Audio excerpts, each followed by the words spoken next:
jouets, déco, parfums et la parade de Noël avec le Père Noël les 20 et 21 décembre. Sauvé! Knauf Shopping, Ashmead et Pomerlock, le plein d'idées cadeaux. Parade des Père Noël les 20-21 décembre. Fermé les 25, 26 décembre et 1er janvier. Joyeuses fêtes! Impact FM vous ouvre son antenne. Il est déjà 8h08. Déjà 8h08, à nouveau le direct comme chaque matin sur Facebook, Impact News et puis sur Impact FM.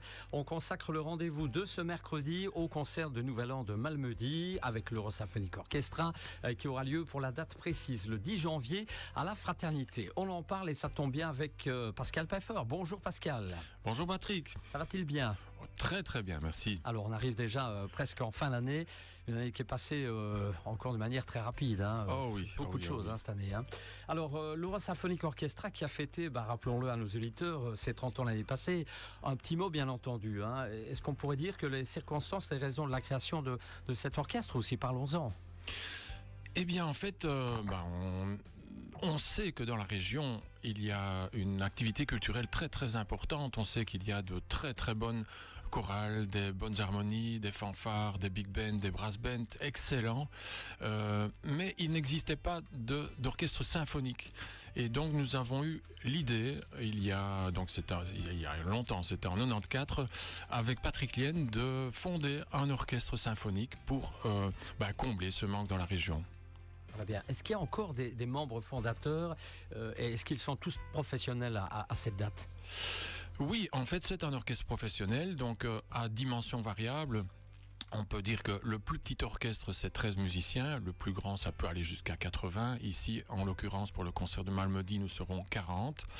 Et oui, il y a encore quelques membres fondateurs, comme Hans Schmitz à la flûte, bien connu dans la région Mathieu Michel, ou bien André Gillet à la clarinette.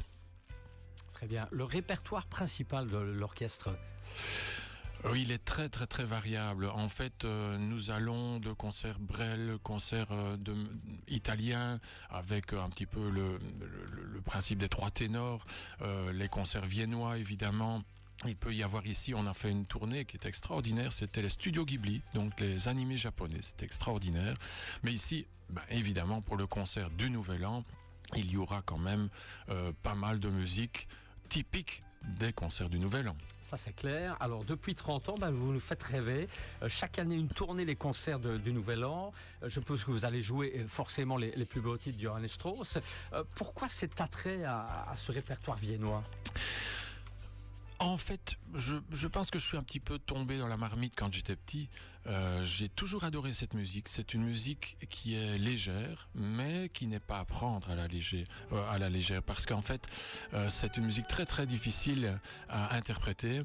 Ça demande vraiment un style à étudier pendant des années et des années. C'est vraiment extrêmement compliqué. Et pourtant, ça paraît si simple.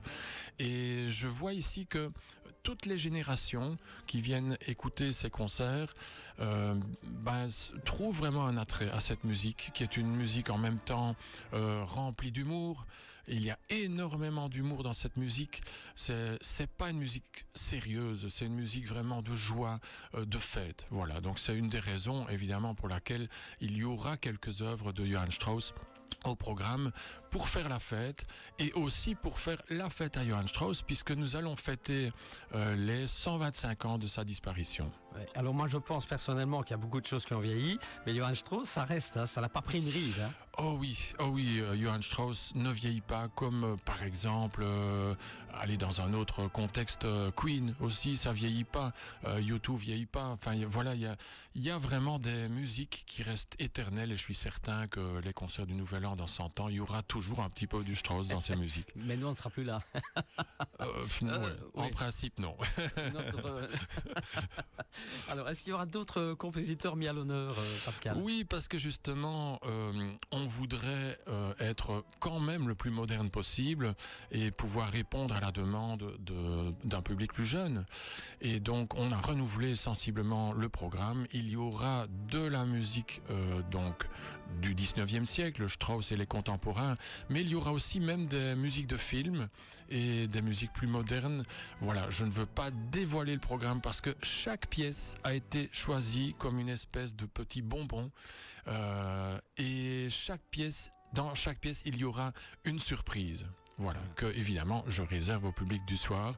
Mais il y aura chaque fois une surprise qui sera parfois humoristique, mais vraiment assez incroyable. Bien, laissez-nous la surprise. Alors, dans ce spectacle, chaque année, il y a aussi forcément un thème. Hein. Quel sera le fil rouge du concert ? Oui, l'année dernière, c'était les 30 ans de l'orchestre, donc le thème, c'était évidemment l'anniversaire, l'année anniversaire. Et cette année, en fait, on voudrait quand même mettre, par les temps moroses qu'on traverse, mettre un peu de joie, de bonne humeur, de gaieté. Et donc, le fil rouge, ce sera quand même l'humour. Donc, il y aura, vous allez voir, des moments extrêmement comiques. Alors, vous l'aviez dit il y a un instant, des surprises, de la nouveauté également pour ce concert du Nouvel An, Pascal ? Oui, mais malheureusement, je suis frustré parce que je viens à la radio pour en parler et comme ce sont toutes des surprises, c'est vraiment compliqué de les dévoiler. Je veux vraiment réserver l'exclusivité au public du soir. Je peux en dire une.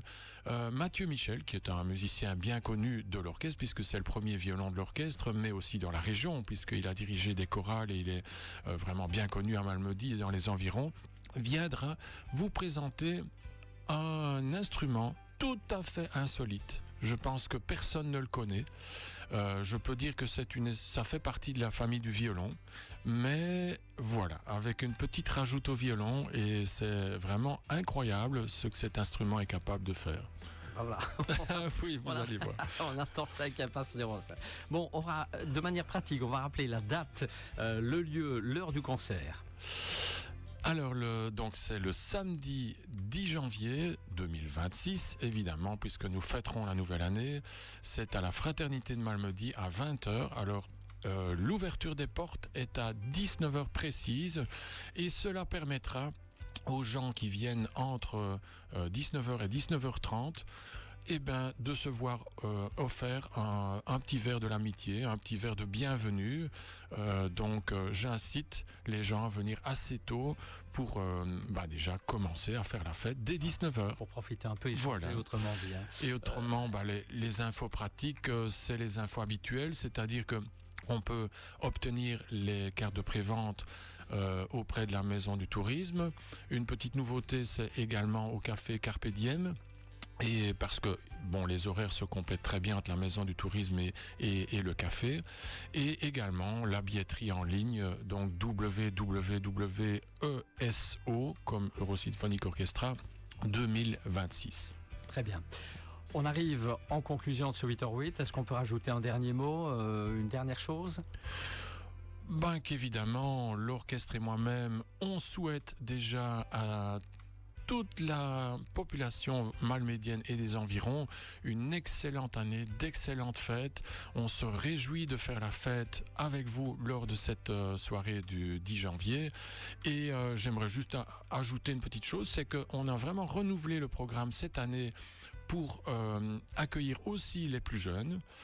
Je pense que ce programme va convenir aussi bien aux mélomanes avertis qui viendront écouter vraiment les concerts typiques du Nouvel An, mais aussi des musiques plus modernes, des musiques de films, etc.